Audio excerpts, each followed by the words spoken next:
Good morning again. Good morning, sir.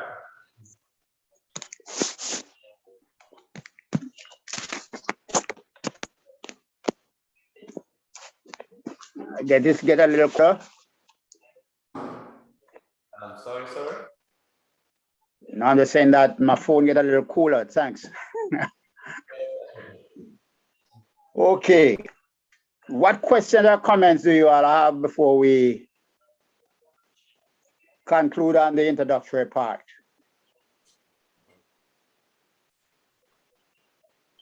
I don't have any comments, sir, so we can move. What about Brother Golden?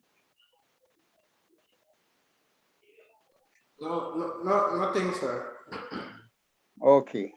All right. You remember we're talking about conditional prophecy? Says that we'll touch it.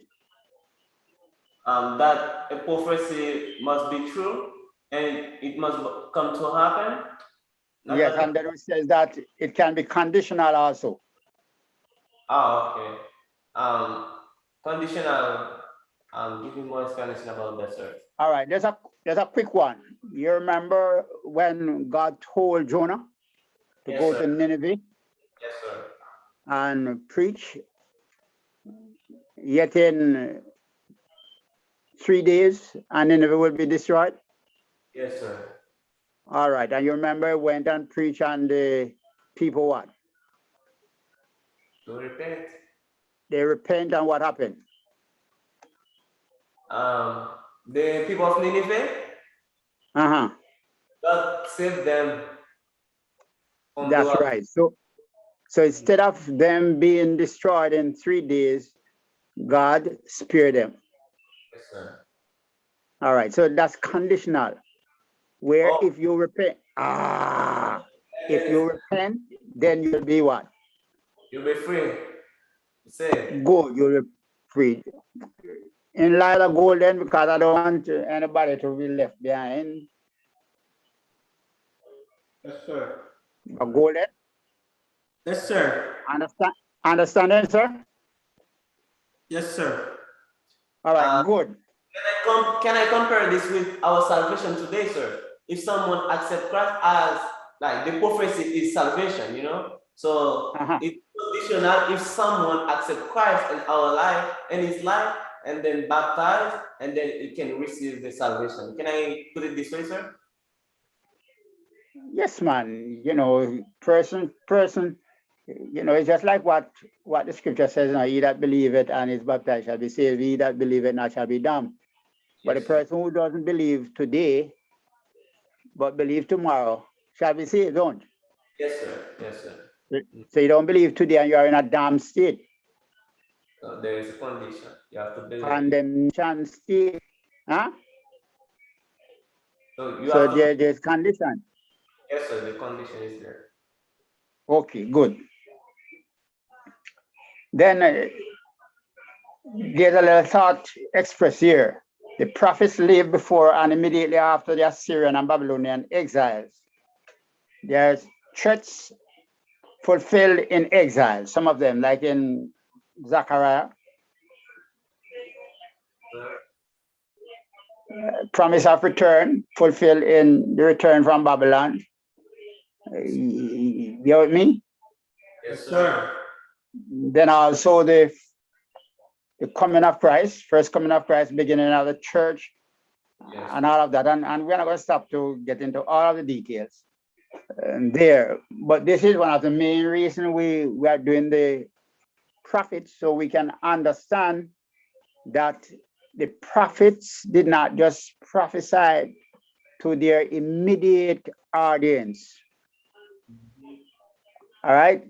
The immediate audience get a lesson from it, but the prediction was for the future, the coming of the Messiah, the coming of redemption, the coming of the church, and all of that. So as they predict, yes, sir. it applies to the present, but also to the future.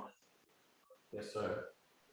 Right? It's like For example, if we continue to wear, as it is said from the public health department, wear a mask and keep sanitized, keep our distance, take vaccine, as I said, then that will what? Help to prevent serious Spread. ailment. It might not prevent you getting the COVID, but it will prevent serious ailment. But that same message will go on next week and possible next year. You with me? Yes, So we sir. keep sanitized today, it will spare, but you go contrary, then after a while you'll get knocked. So we have the predictive nature of prophecy. All right, so we have the present where there's a lesson being taught, Teaching. and then there is a predictive nature. Yes, sir. Because some prophecy, remember the prophet is really preacher. Yes, sir. That's the word.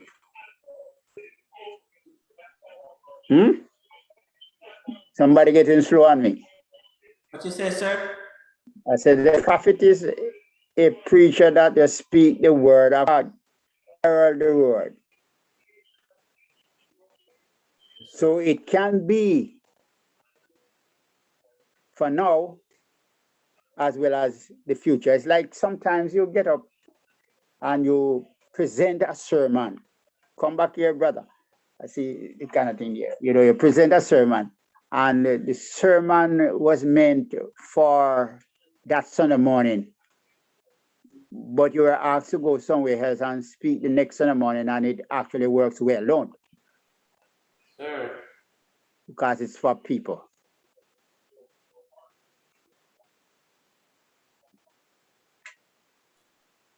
So look at Hebrew, and this is going to be our final thing.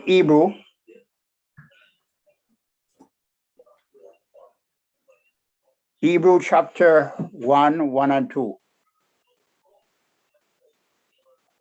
And I'm going to ask you all to read in between these, texts, but read Hebrew chapter 1 or 2. Yes. And it reads, God, who at various times in various ways spoke in time past to the fathers by the prophets, as in this last day spoken to us by his Son, whom he has appointed heir of all things, through whom also he made the worlds. So how does God speak to us today? Through his Son, Jesus Christ. All right. So it's not through the prophets. Yes, sir. We don't have prophet today. You're chatting to me. That's good. Right, Golden? Yes, sir. Right. So that must be borne in mind. And the secular case, if you look at your outline, it is written there, it's secular case. It tells us how, it's just like in Matthew and the Mount of Transfiguration, where Peter says, this is Moses and Elias. Let's build 3 tabernacles. You know that story well, right? Yes, sir. One for thee, one for Moses, and one for Elias. And the voice came from heaven and says, this is my beloved son. Listen to him. It's not Moses or Elijah. Yes, sir. But listen to Jesus. The Mount of Transfiguration. You know the story well? Yes, sir. Yes, sir. All right, good. So, another statement, God spoke to us through Jesus via the Holy Scripture. Yes, sir, through the apostles, writing and so forth. Yes, sir. The New Covenant, New Testament. Yes, sir. So you're not going to hear a still voice coming in the room and saying, Israel, Israel, you need to go downtown and preach this lesson. Yes, sir. or golden, you need to go to Maypen and preach this lesson, huh? Yes, sir. Yes, sir. The lesson is always there that you need to preach. Yes, sir. Okay, you have page number 2, Yes, sir. and that is the prophet Obadiah. Sir, why do we begin or start by the prophet Obadiah, sir? Beg your pardon? Why do we start with the prophet Obadiah, sir? With the book of We could Obadiah? start with any of the prophets, but the date line sometimes help. Oh, okay, I understand. Okay. Like we could start with Jonah, because Yes. Jonah goes way back. He was in Kings, the book of Kings. We could deal with him, but the date line sometimes help. And remember, the date line is something that we are not certain of. Yes, sir. Specific date. All right? Yes, sir, I understand. But it kind of helps. So no trouble with that. I sometimes start class with Amos, and there are some of my classes previously started with Amos. I've started with Uzziah. It depends on the mood, right? Yes, sir. Yes, sir. The idea is to study books. So you have Obadiah. And the display on Obadiah somewhere about 45 C. Repeat again, sir. Date that is placed on it is about 845 BC. Yes, sir. And we want to read First Kings 18 and Second Kings 4. Pastor will find that it's my Obadiah's wife inside here. So, you could read within those texts, and see the thoughts that are expressed there. But there seems like it actually goes back a way, the date back, right? The name actually means servant of Jehovah. Yes, sir. Or Yahweh servant.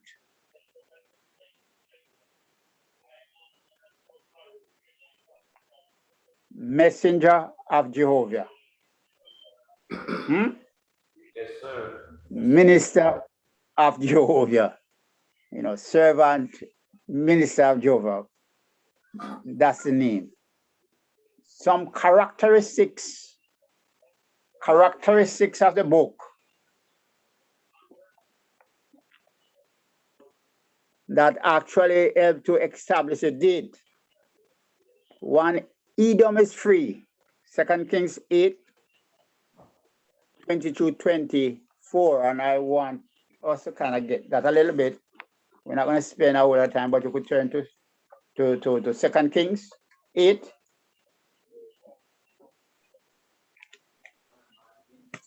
You have that? 2 Kings 8.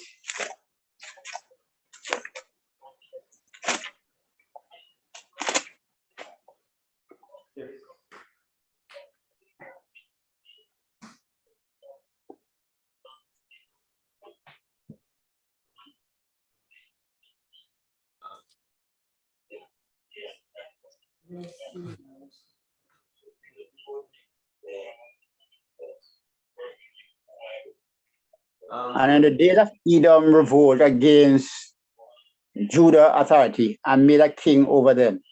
So Joram went to Zair, all his chariots with him. Then he rose by night and attacked the Edomites, who had surrounded him, and the captain of chariots and troops fled their tents. Thus Edom has been in revolt against Judah authority to this day. And Libna revolt against that time. And the whole thing is there. The rest of the acts of Jeroboam and all of he did, are they not written in the book of the Chronicles of the Kings of Judah? So Joram rested with his father and was buried with his father in the city of David. Then Azariah, his son, reigned in his place. And there are several texts that actually kind of surround the date of this. You know, so you'll find that up there going to talk about the Edomites a lot, don't? Then Jerusalem is invaded and sacked. Jerusalem is invaded by strangers. Captives were taken. Judah will again subjugate Edom, and all of this will actually be seen in the book of Obadiah coming out. Then there are some characteristics of the time about 586 BC. But it's getting hot up there, right? Yeah, some things. They're raising, are they cutting down, the burning down of the walls of Jerusalem, of the walls of Babylon. It's not thing there. They're burning off the royal palace. They're burning off the temple. The capture and deportation of the king to Babylon. The deportation of Babylon, of the entire nation with few exceptions. The immigration of the Jews to Egypt. All of that thought will be captured in the book of Obadiah. So historians would have done their job well and said this was about the time the book was written. Right? What was happening about that time? And these are some of the things that seems to happen from the texts that are given. So we can draw the conclusion of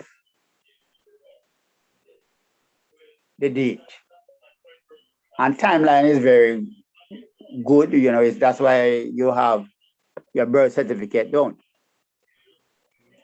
you? Have a birth certificate and say this is about the time Israel was born.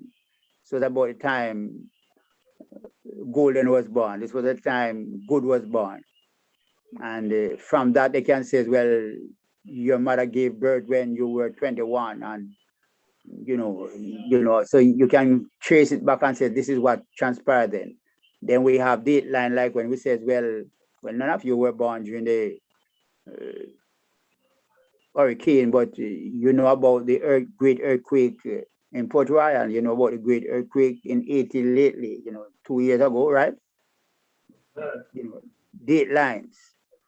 Yes, sir. You're about to say something, Israel. Say. Not really, sir, but you know, at this time the Obadiah was a prophet in Judah or Israel, sir. Which tribe, sir, he was a prophet of? If you look in the book of Obadiah, let's try get there.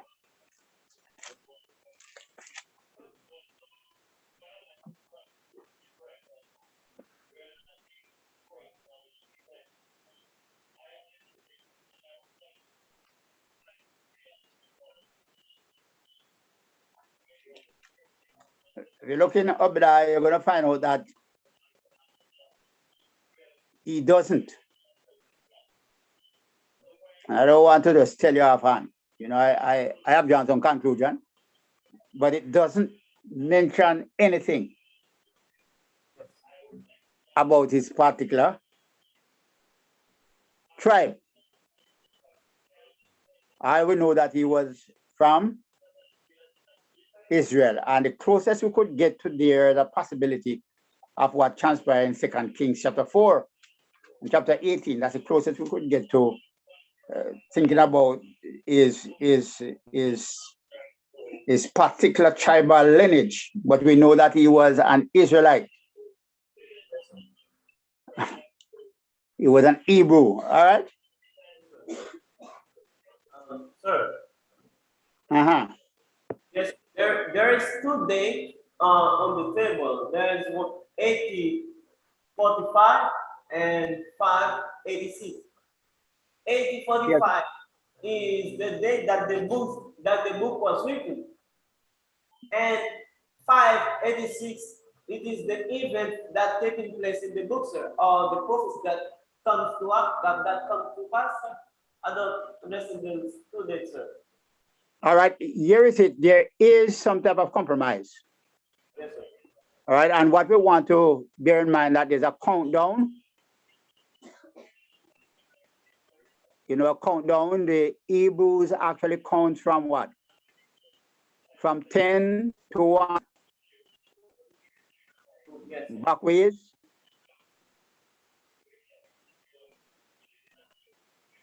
All right, you didn't get that. The Hebrews go from right to left. Like we read from left to right. The Hebrews read from right to left. So even the dating, Brother Golden, you're following me? Yes, sir. Yes, sir. All right, even the dating, where you have 886 would be a younger date. You with me? Because it's coming down. That's the reason you have the birth of Christ coming about AD 1.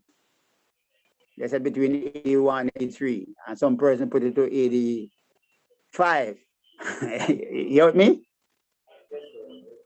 So it's a countdown. You have 1,000. Then you have 999. And you have 998. Yes, sir. It is coming down. They put creation at 606 or something like that, you know, and then they come down. Right, so it's like a back way dating. Maybe I get you all mixed up. I can see that. Yes, sir. I understand, sir. All right. But let's see if we can pick up with Amos. Very short book. Beg your pardon, over there. Very short book. You know, one of the shortest. Very, very straightforward lesson. And it's obvious that it was not meant to frustrate anyone because it is straightforward. The outline is a 3-point outline. 1, Edom must be destroyed.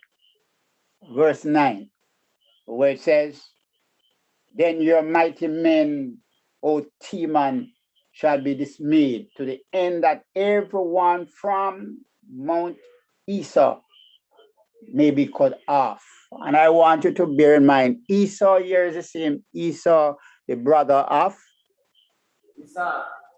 No, Jacob. You get me. We are getting. And I want you to look at the idea of Edom, and we'll deal with it as we go on. But Edom was one of the most protective era. It was well protected because it was on the cliff of a rock. the invasions of various armies, and we'll see that. I'm just preempting a little bit. The invasions of various armies, great armies, couldn't pull it off on Edom because they were above and they would just use their stones, pull their stones, and just let it down. And that was good enough for them. So they were well secured. And you're going to find in the book, you talk about needle, eagle's nests, and all of that. We'll deal with that. But that's Edom. So Esau built his terrain up on a great mountain. One way to enter. You couldn't climb up certain sides of it. So it was well protected. So the history of Edom, the beginning of Esau and Jacob, in the womb and at birth. You all know the story well. Birthright was stolen. You know, it wasn't stolen, it was sold. You know, he couldn't wait. They couldn't wait to cook, so just give up everything for some of the soup of Jacob. Talk about the blessing. We talk about the brothers that met and all of that.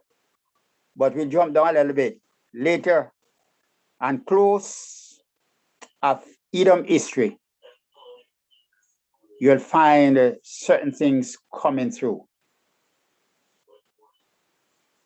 Where Edom thought that they were well secured, and even when the Israelites were coming out of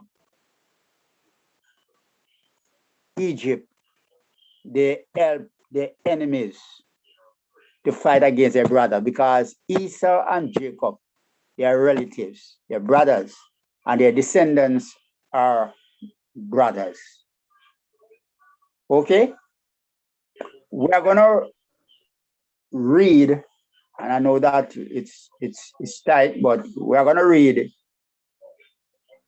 some of what transpired here in the book, and then we'll look at the lessons that can be drawn from it. But it's a very short book, the shortest, 21 verses. But let's see what's happening. It says, the vision of Obadiah. Thus saith the Lord concerning Edom. We have heard a report from the Lord, and a messenger has sent amongst the nations, saying, arise, let us rise up against her for battle.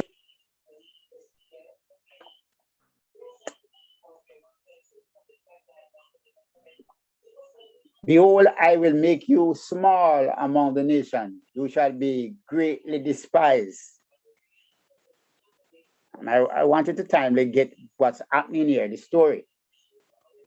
The pride of your heart has deceived you, you who dwell in the cleft of the rock. And you can underline that, because I know you're gonna preach a sermon from it. Pride. The pride of your heart. That is verse 3, the latter part of verse 3. Because you dwell in the cleft of the rock, talking about the security. But it says, whose habitation is an eye? You who say in your heart, who will bring me down to the ground? So one of the things we want to see is that pride plays an important part in the destruction of Edom. And pride will play an important part in our life if we're not careful. Yes, sir. You know, but it says, this is what transpired. Your pride. Who shall bring me down? Though you ascend as high as the eagle, and though you set your nest among the stars, From there I will bring you down, said the Lord. So who will bring you down? Lord. So I just don't want you to miss this. How many of you have gone to Newcastle? Second, sir. The country. How many of you have been to Newcastle, where the Jamaicans first army train and all of that? Away in the hills. At night when you go on the building top, you can see lights away in the hills of St. Jude. Yes, sir. Have you ever been there, Brad Golden? I don't even know somewhere names, sir. Yes. All right. But that you'd have to pass through Papine and go up like you're going Garden Town and all that. You know, when I was a student, we usually take time and go up there. There's a place called Hardware Gap, but it's a way up. And from there, wars met. They had cannons up there that shoot from there straight into Port Royal. So the cannon guns and bullets would actually fly over Mona Heights and go straight out to Port Royal or to the airport area. Now, I'm just saying that this is true thing now, but I'm just saying that that's how secure the Edomites thought they were.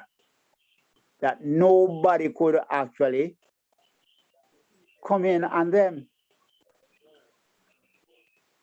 But the Lord said, I will what? Bring you down. I will bring you down. And just to run a little bit, because I'm going to ask you to do the reading on your own. Run a little bit. Why will the Lord bring you down? Look at verse 10. Verse 10. What pride tells us, but verse 10, it says, for violence against your brother Jacob, shame shall cover you. See verse 10? Yes, sir. So your family lineage is necessary, don't it? Huh? For violence against your brother. Shame shall follow you. When this happens, and you shall be cut off forever. In the day, this is the reason, in the day that you stood on the other side, in the day that strangers carried captive his force, when foreigners enter his gate and cast lot for Jerusalem, even you were one of them. But you remember that Jacob, quote unquote, deceived Esau and got his birthright and all of that. So for many, many years, generation-wise, they still had that animosity where your great uncle or whatsoever would have taken our land. So the land that you have really belongs to us. So now they were laughing at their relative when strangers started to destroy them. And I really want you all to, this book is not one that is read a lot from the podium or anywhere. I don't know why, but it's a very meaningful book, that tells us that family is necessary, doesn't matter what happens. And pride is serious. It doesn't matter from whom it's coming and why it is coming. So they would be destroyed. The consequence of mutuality is there. You have a question that you want to ask? Yes, sir. Here, if I'm understanding well, it is God who spoke the prophet Obadiah to Edom because they were participating in the destruction of Israel. If I'm understanding well. All right, it's a long history. When Israelites were taken into Egypt. You know, you remember through Joseph's brothers selling Joseph down there, and then Joseph actually coming back and getting his brothers, and then they start a whole generation in Egypt.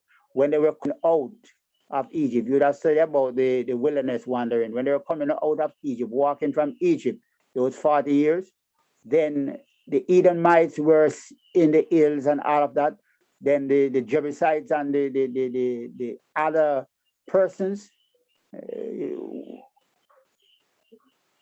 turn against Israel because they didn't want them to walk through their land. But their brother, who is the Edomites, Esau descendants, actually had some type of revenge against them. And even when they tried to be escape, they turned them back to their enemies. And it is heartless, don't? Yes. You know, I can remember when I was a boy growing up, you know, you'd have done something wrong and your mother coming after you, and your brother, your bigger brother, would actually hold you and say, face the fire. And you'll get vexed for the whole day, don't? No, this is exactly what the Edomites did to Judah. The warring enemy nation get at Judah, and they were running, and the Edomite turned them back and say, go back to your enemies, face the fire. Have you ever read the book of Obadiah? Me? Yes. Yes, I've read it, but not too much idea on it, sir, you know? Okay. Brother Golden? Yes, I read it little, but not fully through. It's like Oh. All right. You know what I'm going to do? Really ask you all to, and there's a part of thing that you read all the books. I'm going to ask you to read the book, and I'm going to ask you for next class, you know, to get the ideas, make the application, and Brother Israel, you will do the first 10, 11 verses. Yes, sir. The first 11 verses, and then I'm going to ask Brother Golden to do the next 10 verses. And you know what we did in class, Brother Israel, last term, right? Yes, sir. But, you know, did you learn anything from last term? Yes. Yes, sir. All right. I'm just troubling you. That's all right. All right. But I wanted to do that. You know, read, and then you make your own little comments, and you're going to take that part of the class. And share the idea with Brother Gold what we did. Understand what they said, sir. I will listen to you. I'm not hearing.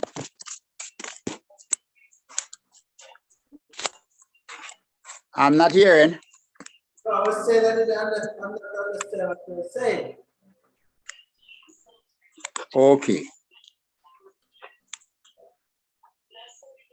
But I want to highlight our next section, then we're going to close early, maybe about next 4 minutes. In verse 13, it says, you should not have entered the gate of my people in the day of their calamity. Indeed, you should not have gazed on their affliction in the days of their calamity, nor lay hands on their substance in the days of their calamity. So they actually went and got some of Israel, Judah belongings. It's like it took away some of their belongings along with their enemies. Can you imagine stealing from your own family?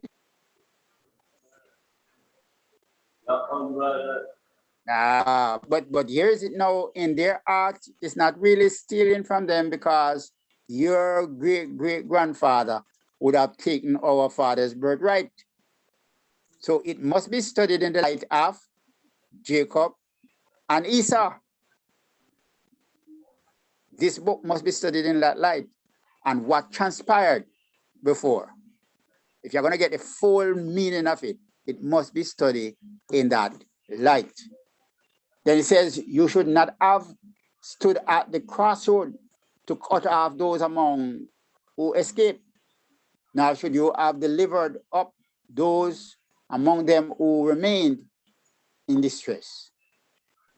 Then it says, for the day of the Lord is upon all the nation is near. As you have done, and there's a thing they call a boomerang, or karma. Eastern religion use the word karma. As you have done, so shall it be to you. Your reprisal shall return upon your own head.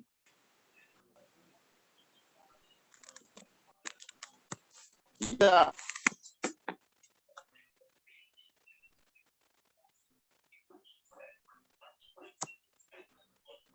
You're saying something, brother Israel? Yes, sir. As you mentioned a big word a while ago, sir. I can ask, do you believe in karma, sir, today, or if, all right, let us put it this way.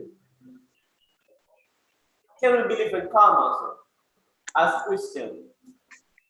Of course, because of the terminology, you know, and the book says, as it has been done to you, so shall it be done.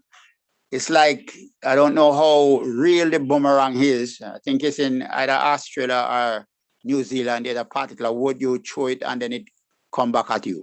I don't know how true it is. I've never gotten into it. But most times, how you treat people, a lot of times that's how you are treated. That's the reason Jesus said, do unto others as you'd have them what? Do unto you. Brother Golden? Yes, sir. How that so? Yes, sir. Same way, sir. I like you say same way. But have you, because we want to be as practical, have you ever been in a situation where you did something bad and after a while it turned back on you?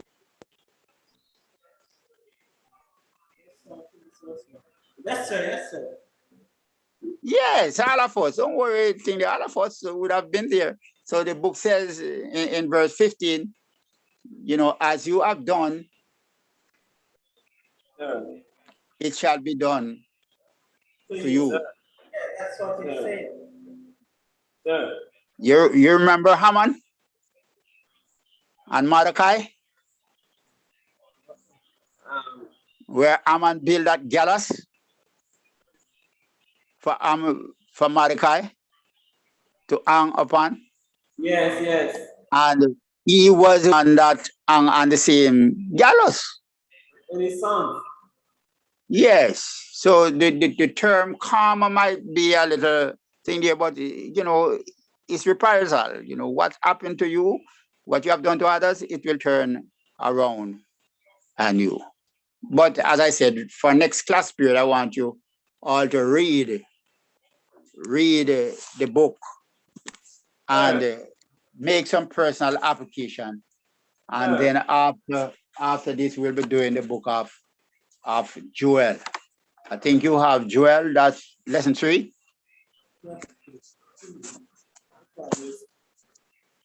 Yes, sir. I'm not fully agree, sir, with karma, sir. Oh, it's not a book, chapter and verse, but what happened is mainly an Indian term that actually means do unto others as you would have it done unto you. And it's from a religion, the term Eastern religion, that uses a term.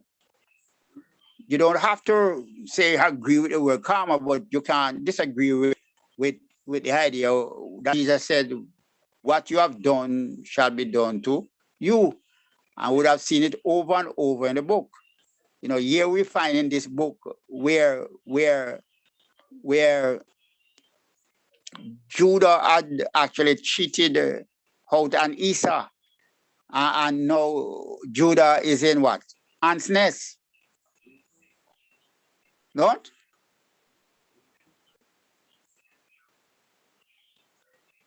But it would be good for you to look up the word and see.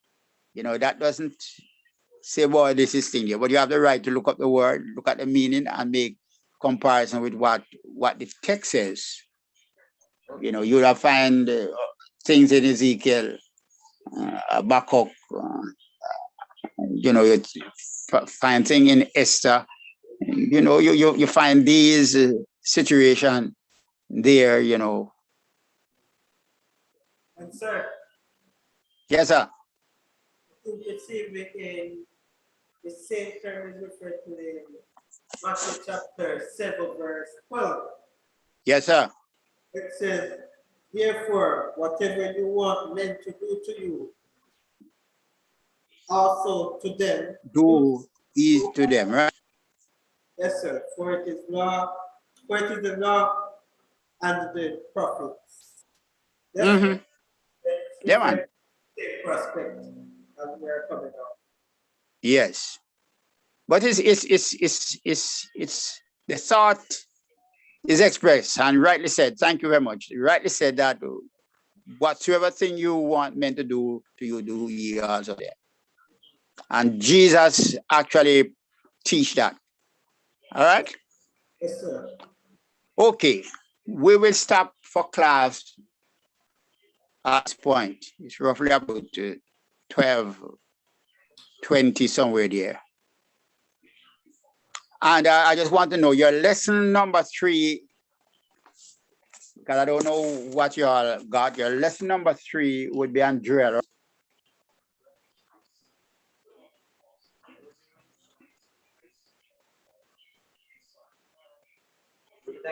Joel. Yes. All right. So we'll deal with that. So you all have a good week. All the best now. Right. Bye.